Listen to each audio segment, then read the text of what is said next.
If you're aiming to erase your order history on Temu, there's a slight hiccup.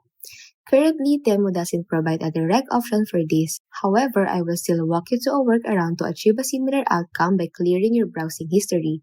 So, to clear your browsing history, head over to your Temu account and find the Orders and Account option at the top right corner. Give it a gentle click and then look for Browsing History in the menu and select it. And this will take you to a page where you can see all the items you've browsed. So, to delete a specific item from your browsing history, spot the three dots in the right corner of each item, then give them a click, and a small drop-down menu will pop up. Now, click on the delete option in the menu and you've successfully cleared that item from your browsing history. And that's it!